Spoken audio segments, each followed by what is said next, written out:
Buenas tardes, profesor. En esta oportunidad abordaré el tema a partir del análisis propuesto en el título, la reforma agraria y su impacto en la transformación del Perú, y sustentaré la postura que considero más adecuada sobre su impacto en la historia y en la realidad actual del país.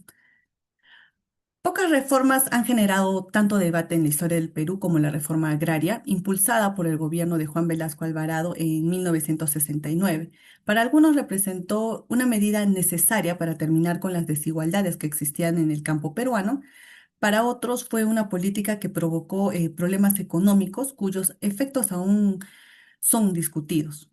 A más de 50 años de su implementación, este proceso continúa siendo objeto de análisis porque transformó profundamente la realidad del país y modificó las relaciones entre el Estado, los propietarios de tierras y población campesina.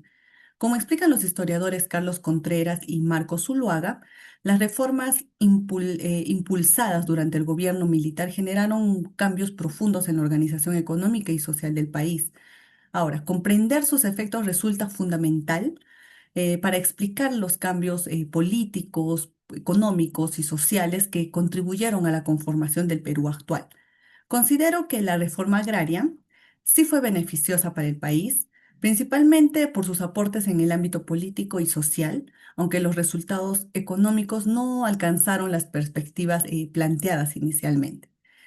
Ahora, desde el punto de vista político, la reforma agraria produjo una transformación importante en la estructura del poder existente en el país.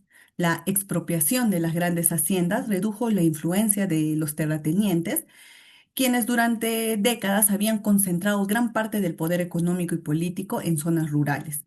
Como consecuencia, sectores campesinos que históricamente habían permanecido excluidos comenzaron a participar con mayor presencia dentro de la vida nacional.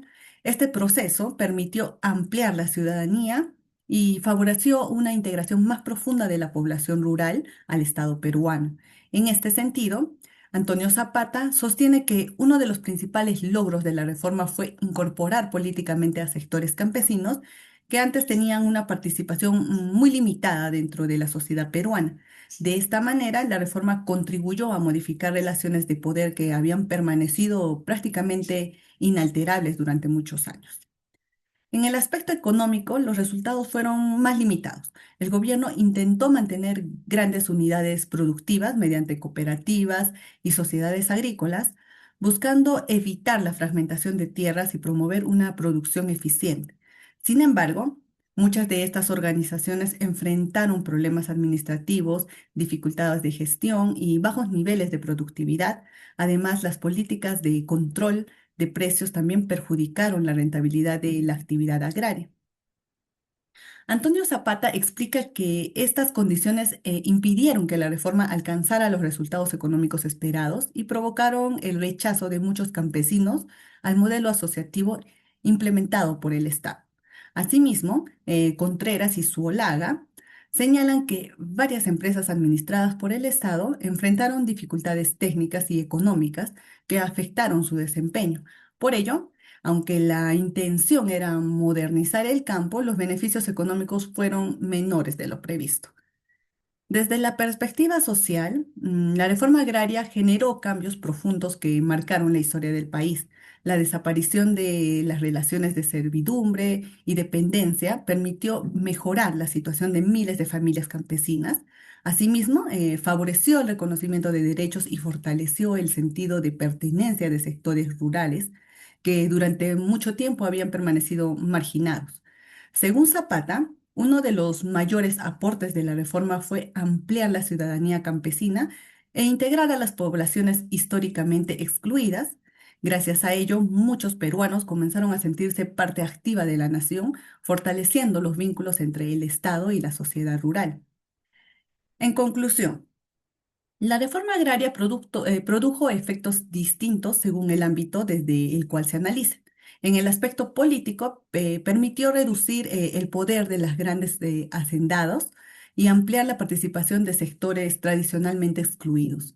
En el ámbito social, favoreció el reconocimiento de derechos y fortaleció la integración de la población campesina a la vida nacional. Y por otro lado, en el aspecto económico, no logró cumplir plenamente los objetivos debido a problemas de productividad, organización y gestión. aspectos tanto que Antonio Zapata como historiadores como Carlos Contreras y Zuolaga destacan en sus análisis sobre este periodo. Considero que los resultados muestran que la reforma agraria no puede ser únicamente entendido como un éxito o un fracaso absoluto. Si bien presentó limitaciones económicas importantes, sus aportes políticos y sociales transformaron profundamente la sociedad peruana y dejaron cambios que aún forman parte de la realidad del Perú actual. Por ello, puede afirmarse que, que fue una medida beneficiosa, principalmente por su contribución en la construcción de la sociedad más integrada, mayores oportunidades y participación para sectores históricamente marginados. Bueno, eso es todo. Muchas gracias por su atención.